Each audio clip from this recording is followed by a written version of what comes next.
rock business was starting up and groups wanted to play, they were rejected by everybody and everywhere. And so it was very difficult to get work for them. So the obvious thing was to try and do something yourself, which was equally as difficult because we have a lot of problems in London about licenses and drinking and playing loud music. So there's a lot of problems came up about the same time. See, I managed a group called The Damned, and also managed a group called Generation X. When I worked with Generation X, I realised that there was a lot of problems that involved with getting work for these bands. So the easiest thing probably was to find a place yourself. This I did by finding a club called the Roxy Club, and I put on the band called Generation X, and it worked very well, which we knew it would. At the same time, a lot of new groups were coming and playing in London all the time, so they obviously contacted me to put on their groups to play in the club.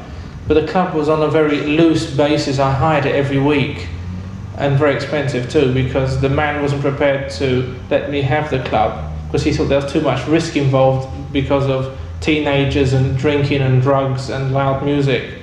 So I had to pay a very high rent to compensate him. But it was worth it to me because we weren't so much interested in making money, but just to have some fun and have an outlet for this new energy which was growing all the time, especially the music and the clothes and the fashions, everything. So we had an understanding between us, the sort of thing we wanted to do. So it became an immediate success, and we didn't have to advertise because it wasn't necessary to bring people from the streets into the club, because we only wanted people in the club who were interested. If they were interested in the music and the clothes, they would come down naturally because of their friends would be involved in something.